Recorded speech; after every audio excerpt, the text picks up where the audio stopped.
पहला कार्यक्रम युवा मंच का यहाँ कर रहा हूँ और मुझे उम्मीद है आने वाले समयों में हमारे जो युवा मोर्चा के पदाधिकारी हैं, मैं चाहता हूं कि आज आप लोग देख लें, क्योंकि यहाँ हमारे मुख्य कार्यकारिणी के बहुत सारे पदाधिकारी हैं, तो ये लोग भी देख लें कि हमारे इस जनपद में मतलब युवा मोर्चा में पदाधिकारी कौन कौन लोग हैं। तो हम सामने खड़ा करेंगे और अनुरोध करेंगे प्रदेश अध्यक्ष से कि आप उनका माला पहना के स्वागत करेंगे। और माननीय हमारे जिलाध्यक्ष जी, आपके जिले में युवा मोर्चा का पहला कार्यक्रम है। हमारे दीपक सिंह जी हैं जो मीडिया प्रभारी हैं, आगे अजय दीपक भाई, आपको माला पहना करके हमारे माननीय प्रदेश अध्यक्ष, हम ताली एक साथ बजवाएंगे, पहले सबको माला पहनवा देते हैं फिर ताली बजवाएंगे। हर्ष राजभर जी हैं जो जनपद वाराणसी से हैं, प्रदेश उपाध्यक्ष हैं, आप भी आ जाए। अक्षय राजभर जी हैं, प्रदेश उपाध्यक्ष हैं वाराणसी से ही। अखिलेश मौर्य जी हैं जो जनपद जौनपुर से हैं, अखिलेश मौर्य जी आप भी आ जाए। हमारे मनोज गुप्ता जी हैं जो इसी जनपद गाजीपुर से हैं, प्रदेश उपाध्यक्ष हैं मनोज गुप्ता जी। चुन्नूलाल वर्मा जी हैं, ये भी गाजीपुर से हैं, तो आप भी आ जाए, ये भी प्रदेश के उपाध्यक्ष हैं। राम के कुछ पदाधिकारी हैं। और देखिए हम आपका ज्यादा समय नहीं लेंगे क्योंकि समय थोड़ा ज्यादा भी हो गया। क्या है माता जी कि कार्यालय जब हम जाते हैं तो इतने लोगों की समस्याएं आ जाती हैं कि मैं 99.9% प्रयास ये करता हूं कि उनकी समस्या का समाधान करा करके ही उनको घर वापस करूं। अब हमें निकलना था 9 बजे, हम निकले 11 बजे। कार्यालय पर इतनी भीड़, जोरदार ताली बजा के साथियों का स्वागत कर दीजिए। एक फोटो खींच करके फिर आप सब लोग अपने अपने स्थान पर बैठ जाइए। आप सब लोग अपने अपने स्थान पर बैठिए। बहुत बहुत धन्यवाद आप सभी लोगों का, ढेर सारी बधाई आज के इस पहले कार्यक्रम में हमारे माननीय जिलाध्यक्ष जी के नेतृत्व में और हमारे माननीय विधानसभा अध्यक्ष संदीप राजभर जी। माननीय प्रदेश अध्यक्ष जी से आग्रह है कि कार्यक्रम आयोजक श्री संदीप राजभर जी का माला पहना करके माननीय जिलाध्यक्ष जी और माननीय प्रदेश अध्यक्ष जी इनका स्वागत कर रहे हैं। तो मैं कार्यालय पर बहुत भीड़ हो गई थी जिसके वजह से मैं 2 घंटा देरी में हो गया। अभी मैं जब वहां से चला तो कई जगह स्वागत कार्यक्रम करते करते फिर आके बगल में मैं आया तो यहाँ भी स्वागत, वहां भी संबोधन, उसके बाद आपके यहाँ आया हुआ। मैं बहुत ज्यादा कुछ नहीं कहना चाहता। मैं एक बार गाजीपुर अभी कुछ दिन पहले, लगता है कि 5-7-10 दिन पहले मैं आया। एक गांव में हमारे अवधेश राजभर जी हैं जो मीडिया का काम देखते हैं, खड़े हो जाए अवधेश भाई, जोरदार ताली बजा के स्वागत करिए। अवधेश भाई हैं, सुदामा दादाजी खड़ा हो जा। ये लोग बहुत पुराने नेता हैं। माला पहना दादाजी का माला पहनाइए। अवधेश जी और सुदामा दादाजी मतलब बहुत पुराने नेता हैं। इन लोगों को देख करके हम लोगों के अंदर जान आती है कि इतने वरिष्ठ हैं। दादाजी को माला पहनाइए। इतने वरिष्ठ हैं और इतनी वरिष्ठता के बाद भी कोई कार्यक्रम आप नहीं छोड़ते, चाहे जहां जाना हो वहां चले जाते हैं। हमारे बीच में बहुत सारे ऐसे पदाधिकारी हैं जिनके आशीर्वाद और सहयोग से आज सुहेलदेव भारतीय समाज पार्टी उत्तर प्रदेश से नहीं पूरे देश में चल रही है। अभी आपको जानकारी के लिए बताएं, दिल्ली में हम लोग चुनाव लड़ रहे हैं।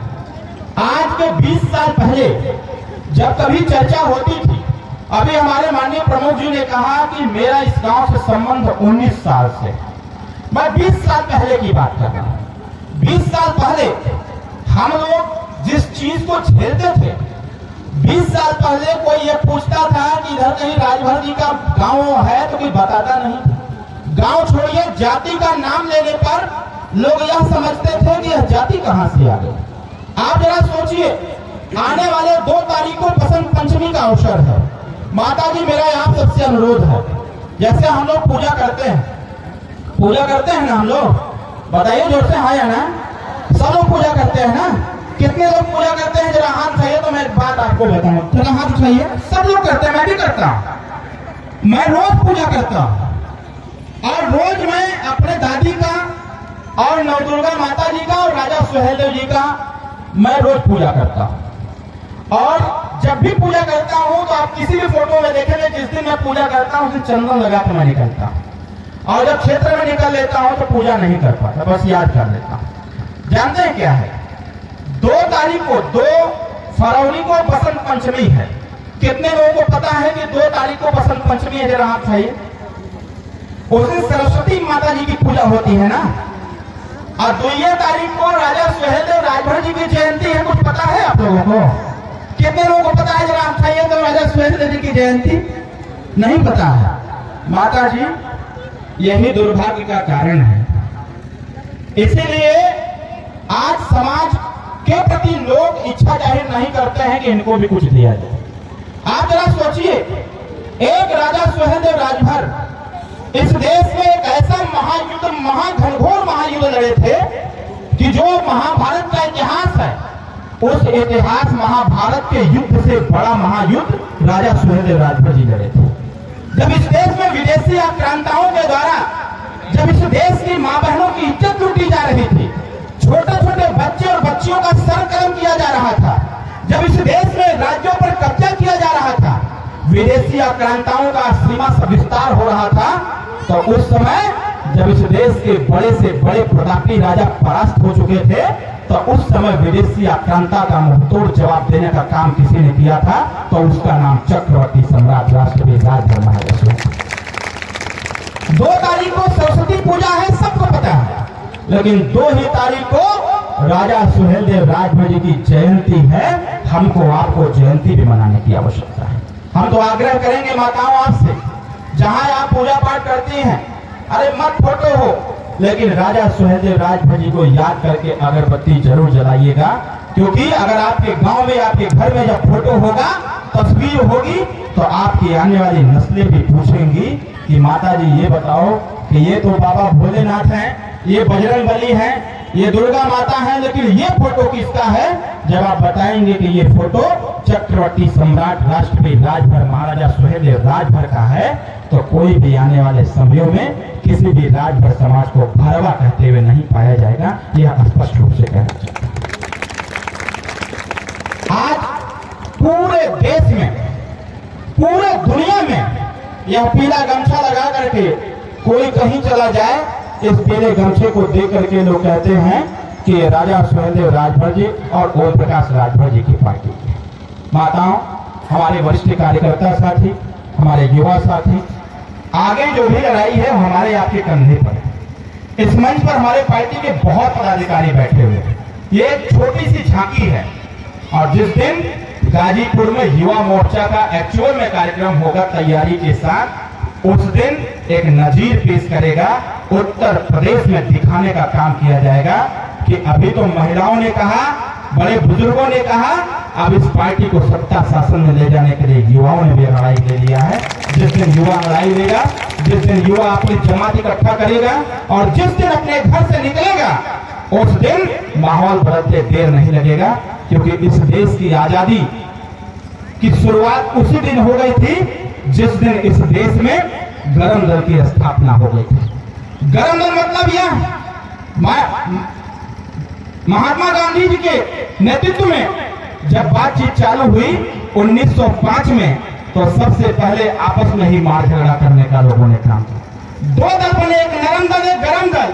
नरम दल तो हमारी पार्टी चला ही रही है, और गरम दल की शुरुआत आज युवा मोर्चा के माध्यम से कर दिया गया है। मैं निर्देश भी देना चाहता हूं, आने वाले समयों में जहां भी कार्यक्रम हो, ऐसे कार्यक्रम को सफल बनाने के लिए हमारे युवा मोर्चा के सभी पदाधिकारी वहां पर समय दे करके, क्योंकि जिस दिन हमारा युवा समाज के प्रति जागरूक हो जाएगा, उसी दिन से हमारे विकास का दरवाजा खुल जाएगा। साथियों, उसको कोई नहीं रोक पाएगा। इस मंच पर हमारे माननीय जिलाध्यक्ष श्री सुरेंद्र राजभर जी हैं, मंडल अध्यक्ष लल्लन राजभर जी हैं, खड़े हो जाए, दोनों लोग ताली बजा के इनका स्वागत कर दीजिए। रितेश जी हैं हमारे बीच में, प्रदेश अध्यक्ष दलित प्रकोष्ठ, ताली बजाइए। श्री सुरेश राजभर जी हैं, सुरेश जी दिखाइए। माननीय मंत्री जी के प्रतिनिधि हैं और पार्टी के प्रदेश के उपाध्यक्ष हैं, जोरदार ताली बजा करके स्वागत करिए। माननीय अध्यक्ष जी माला पहना दीजिए।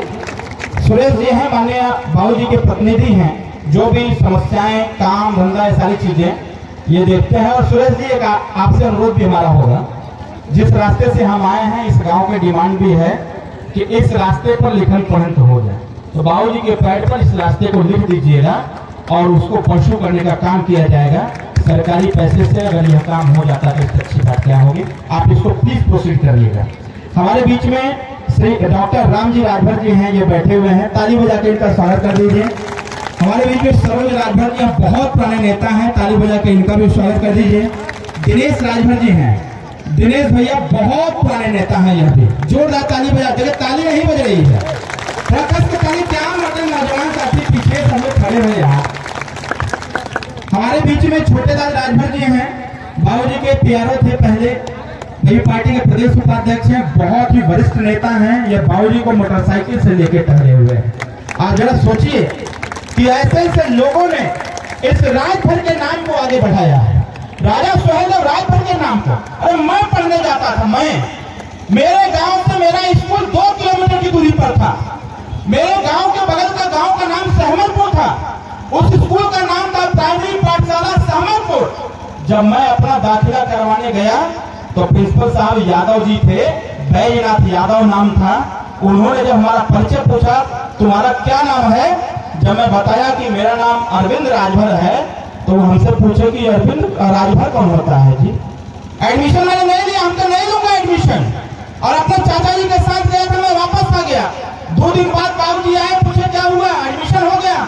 हमने कहा नहीं लिया। पूछे क्यों, हमने जिस स्कूल में जाति पूछी जाती हो उस स्कूल में नहीं पढ़ सकता। बाबूजी पूछे किसने पूछ लिया, मेरा प्रिंसिपल साहब ने पूछा, और वो कहे कि राजभर कौन होता है, हम तो सबको जानते हैं लेकिन राजभर जाति को नहीं जानते हैं। हमने कहा कि बाबूजी सबसे पहले तो आपको अपनी पहचान बनाने की आवश्यकता है, जिस दिन पहचान बन जाएगी उस दिन हिस्साधिकार मिलना चालू हो जाएगा, इसको कोई नहीं रोक सकता। और यह लड़ाई उसी दिन से चालू हो गई। पहले तो पूछते थे कि ये कौन है, और आज राजभर का नाम लेने पर लोग कहते हैं कि राजभर मतलब चक्रवर्ती सम्राट राष्ट्रपति राजभर महाराजा सुहेलदेव राजभर। हमारे बीच में श्री मुन्ना राजभर जी हैं, बहुत ही वरिष्ठ नेता है, उधर खड़े हैं, ताली बजा के उनका स्वागत कर दीजिए। श्यामजीत राजभर जी हैं, ये भैया बैठे हैं, ताली बजा के स्वागत। ये सब पुराने नेता हैं, मतलब ये पार्टी के वो लोग हैं कि इस पार्टी की नींव है ये लोग। आप लोगों की यही वजह से, आप लोगों की देन है कि पार्टी यहाँ तक है। हमारे बीच में श्री बबलू राजभर जी हैं, मंडल अध्यक्ष हैं युवा मोर्चा के, ताली बजा के इनका स्वागत कर दीजिए। ईश्वर चंद कमलापुरी जी हैं, खड़े जावा सलाहकार साहब हैं, जोरदार ताली बजा के इनका स्वागत कर दीजिए। हमारे बीच में राका राजभर जी हैं, विधानसभा अध्यक्ष हैं राका राजभर जी, ताली बजा के स्वागत कर दीजिए। देवनाथ राजभर जी हैं, देवनाथ राजभर जी। हमारे बीच में शिवचरण राजभर जी हैं, ब्लॉक अध्यक्ष सादात, ताली बजा के इनका भी स्वागत कर दीजिए। हमारे बीच में पप्पू राजभर जी हैं, ब्लॉक अध्यक्ष सैदपुर, इधर नहीं दिख रहे थे। हमारे बीच में जयलाल राजभर जी हैं, पार्टी के वरिष्ठ नेता हैं, जोरदार ताली बजा कर स्वागत। गंगा सागर राजभर जी, सुंदरम राजभर जी, लालजी राजभर जी, राजनाथ राजभर जी, राजनाथ चाचा इधर नहीं दिख रहे थे, वो हैं, जोरदार ताली बजा के स्वागत करिए। आनंद शर्मा जी, हमारे आनंद शर्मा जी उधर बैठे हैं, ताली बजा के इनका स्वागत कर दीजिए। चमचम सिंह जी इधर कहीं होंगे, जोरदार ताली बजाइए। प्रभाकर जायसवाल जी वो बैठे हैं, हमारे व्यापार प्रकोष्ठ के प्रदेश अध्यक्ष हैं, जोरदार ताली बजाइए। इन लोगों से पैसा लेना है ना भाई, पैसा व्यापार प्रकोष्ठ ही दे पाएगा ना, तो कम से कम उनके नाम पर ताली बजा दीजिए। हमारे बीच में श्री डब्बू सिंह जी हैं, पूर्व जिला पंचायत सदस्य भी रहे हैं, जोरदार ताली बजा के स्वागत कर दीजिए। सुनील राजभर जी जो विधानसभा मीडिया प्रभारी हैं, इनके भी नाम पर जोरदार ताली बजा करके स्वागत कर दीजिए। और आज इस पार्टी में जो लोग पार्टी की सदस्यता ले रहे हैं, श्री राम रतन राजभर जी, संजय कुमार जी, पप्पू गौड़ जी, वीरेंद्र वर्मा जी, गुड्डू कुमार जी। हमारे बीच में बाला कुमार जी, इंद्रेश कुमार जी, इनके नाम पर जोरदार ताली बजा करके आप स्वागत कर दीजिए। इन्हीं के साथ साथ हमारे शक्ति सिंह जी हैं, शक्ति सिंह जी खड़े हो जाए, जोरदार ताली बजा कर इनका स्वागत कर दीजिए। आज सुहेलदेव भारतीय समाज पार्टी की सदस्यता ले रहे हैं, माननीय जिलाध्यक्ष जी, इनको भी माला पहना करके आप स्वागत कर दीजिए। हमारे बीच में ज्वाला यादव जी हैं, जो विधानसभा युवा मंच के प्रमुख सचिव हैं, प्रमुख महासचिव, जोरदार ताली बजा के इनका भी स्वागत कर दीजिए। बेचई राजभर जी हैं, जो युवा मंच के महासचिव हैं, इनको भी ताली बजा के स्वागत कर दीजिए। बहुत बहुत धन्यवाद। अब आते हैं अपने मूल बात पर,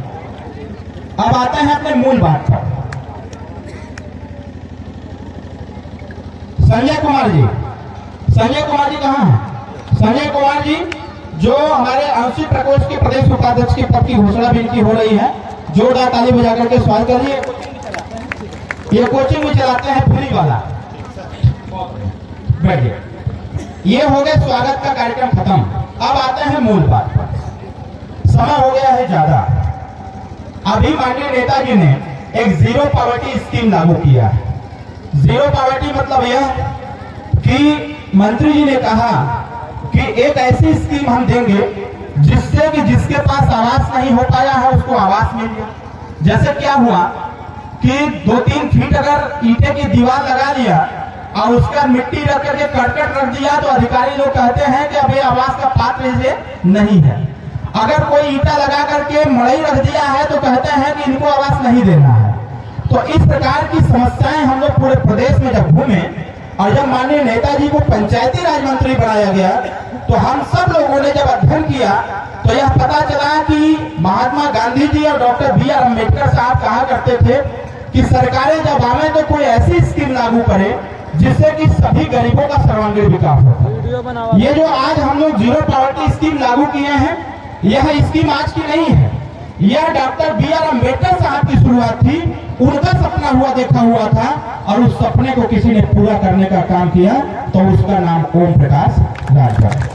आज जीरो पॉवर्टी स्कीम में जो योजना बनाई गई है अधिकारी गांव तक आए होंगे, प्रधान के माध्यम से तमाम तरह की जांच किए होंगे, लेकिन कार्यकर्ताओं को भी निर्देश दिया गया कि हो सकता है अधिकारी बदमाशी करे, वो कुछ लोगों का नाम आवास की पात्रता सूची में न जुड़े, तो इसके वजह से एक फार्म भिजवाया गया था कि सभी कार्यकर्ता गांव में जाकर के उस फार्म को भर दे, फोटो खींच करके उसके साथ संलग्न कर दे। जिसको आवास अधिकारी नहीं दे पाएंगे उसके आवास की सूची सीधे लखनऊ से माननीय मंत्री जी के नेतृत्व में बन करके जिले में आएगी ताकि अधिक से अधिक लोगों को उसको लाभान्वित कराया जा सके। यह लड़ाई माननीय प्रकाश राजभर ने लड़ने का था। अभी जैसे जनवरी का माह चल रहा है, 27 जनवरी तक अटल आवासीय विद्यालय में एडमिशन होना है। यह अटल आवासीय विद्यालय है कौन सा? हमारे कार्यकर्ता हैं, हम लोग पहले बोलते थे कि इस देश में अगर नियम एक है, संविधान एक है, देश एक है तो पढ़ाई भी एक प्रकार की होनी चाहिए। यह बात हम लोग बोला करते थे कि जब अपनी पार्टी की सरकार आएगी तो हम लोग निःशुल्क शिक्षा देने का काम करेंगे और एक प्रकार की शिक्षा देने का काम करेंगे। 2017 में जब माननीय ओम प्रकाश राजभर जी और मैं जब मंत्री हम दोनों लोग बने तो सरकार में जाने के बाद पार्टी के एजेंडे को लागू करने की व्यवस्था बनाई गई और 2018-19 में एक व्यवस्था केंद्र सरकार और प्रदेश सरकार ने मिला करके अटल आवासीय विद्यालय बनाया। जिन लोगों का श्रम कार्ड, जॉब कार्ड बना होगा, अगर उनके घर में उनकी बिटिया है या उनका लड़का है तो उसका एडमिशन अटल आवासीय विद्यालय में कक्षा 5 से 12 तक पढ़ने के लिए बिना पैसे की व्यवस्था करा दी गई है, जिसका एडमिशन अभी चल रहा है। आपके गाजीपुर जनपद में जो श्रम कार्यालय होगा वहां पर जा करके अपना जो जॉब कार्ड आपका बना होगा उसको दिखा करके आप अपनी बेटी के लिए या बेटा के लिए फार्म ले लीजिए और 25 तारीख के पहले उसको जमा करवा दीजिए। जब जमा करवा देंगे उसका एडमिशन होगा 12 फरवरी को इसका एग्जाम होगा। एग्जाम क्वालिफाई करेगी बच्ची आपका बेटा, उसके बाद उसका एडमिशन होगा।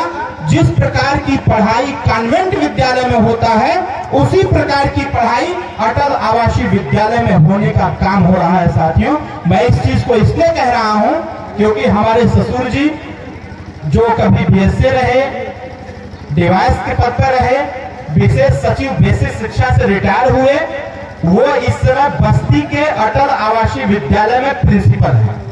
वो हमको रोज फोन करके कहते हैं कि बाबू कहीं भी जाइए तो इस पर लोगों को जागरूक करिए।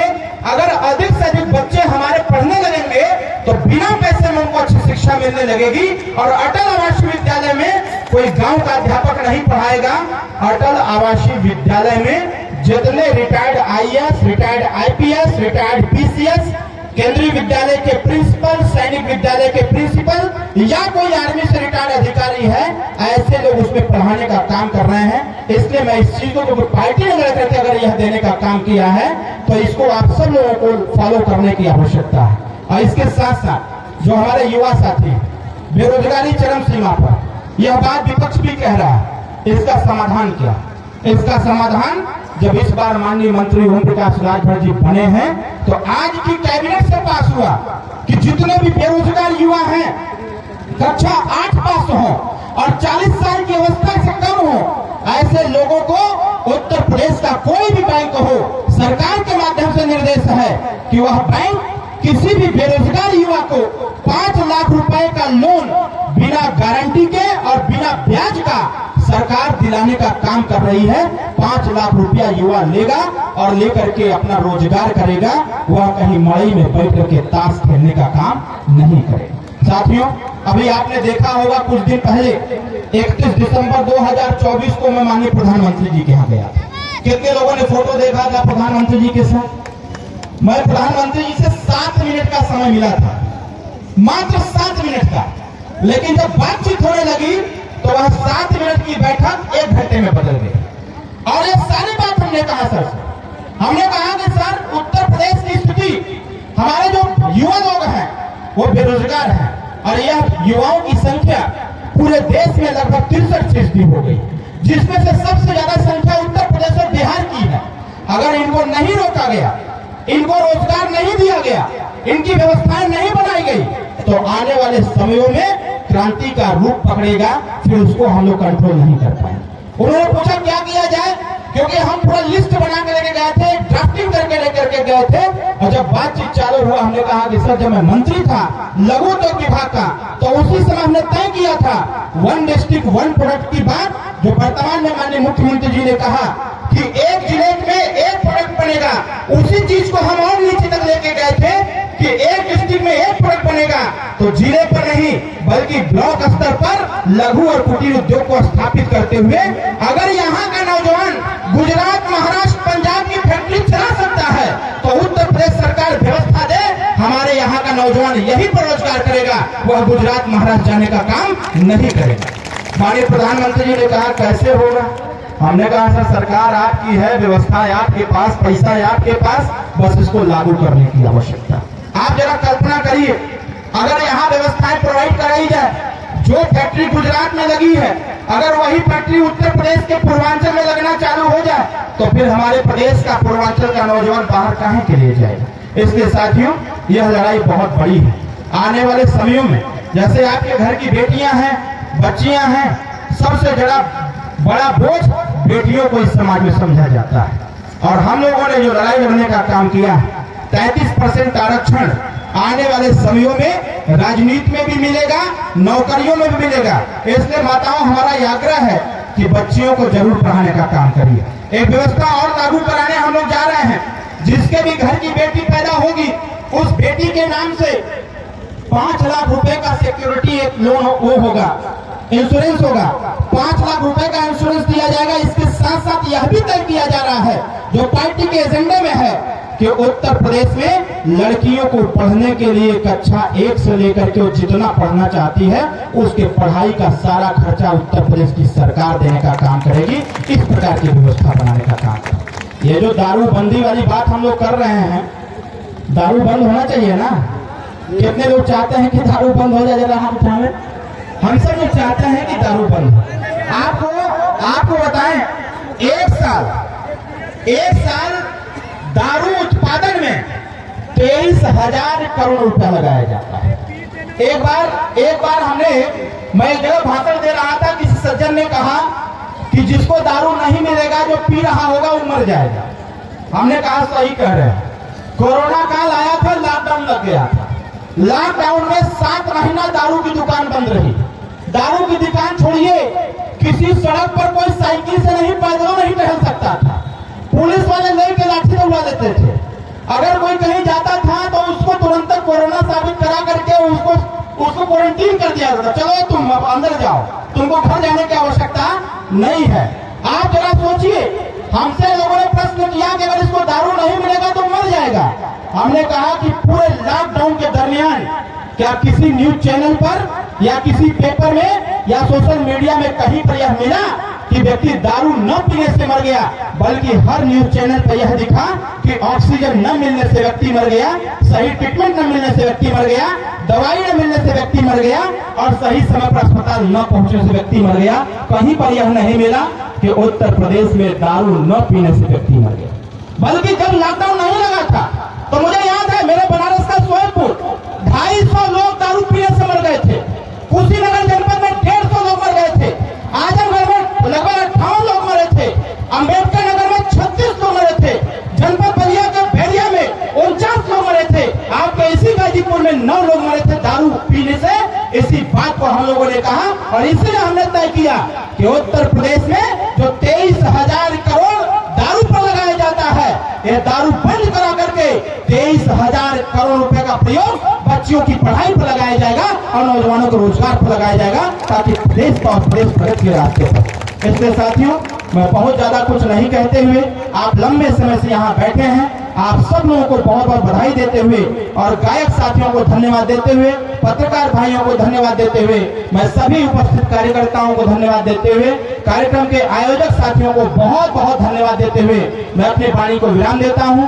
जो जहां बैठा है वहीं खड़े हो जाए, जो जहां बैठे हैं वहीं खड़े हो जाएं। और एक आवश्यक निर्देश देते हुए, 2 फरवरी को महाराजा सुहेलदेव राजभर जी की जयंती है। बताएं जयंती कितने लोग मनाएंगे, जरा हाथ उठाइए। 2 फरवरी को सब लोग मनाएंगे ना?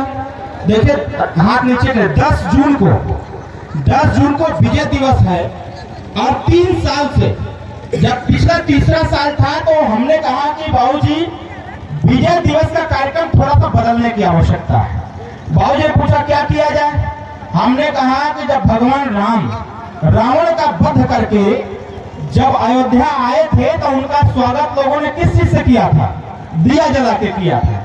हमने कहा कि 10 जून को हम लोग विजय दिवस पर हर घर पर दिया जलाएंगे और वह प्रक्रिया चालू हो गई। अब है बसंत पंचमी 2 तारीख को महाराजा सुहेलदेव राजभर जी की जयंती है। हम चाहेंगे कि 2 तारीख को हम सब लोग अपने अपने घरों में राजा सुहेलदेव राजभर जी का पूजा किया जाए, जिससे कि जो लोग कहते हैं कि जो समाज अपना इतिहास नहीं जानता, अपने बड़े बुजुर्गों की कदर नहीं करता, वह समाज देश में कभी तरक्की नहीं कर सकता। तो 2 तारीख को सुहेलदेव जयंती मनेगा कि नहीं मनेगा? कितने लोग मनाएंगे, जरा हाथ उठाइए। 2 तारीख को सुहेलदेव जयंती मनाना है। इन्हीं चार शब्दों के साथ, एक नारे के साथ हम पहले हम बोलेंगे, फिर आप बोलिएगा। महाराजा सुहेलदेव राजभर अमर रहे, महाराजा सुहेलदेव राजभर अमर रहे, भारतीय समाज पार्टी जिंदाबाद, भारतीय समाज पार्टी जिंदाबाद, ओम प्रकाश राजभर जिंदाबाद, ओम प्रकाश राजभर जिंदाबाद, जय सुहेलदेव, जय सुहेलदेव। मैं जब आ रहा था तो हमारे युवा साथी पिकअप पर लग करके आ रहे थे, नारा लगा रहे थे। नौजवान साथियों को धन्यवाद देता। जो हमारे युवा साथी मोटरसाइकिल से साथ साथ आए हैं उनको भी धन्यवाद देता हूं। जितने हमारे पदाधिकारी आए हैं सभी लोगों का धन्यवाद देते हुए मैं अपने वाणी को विराम देता हूं। जय सुहेलदेव, जय भारत, जय युवा शक्ति।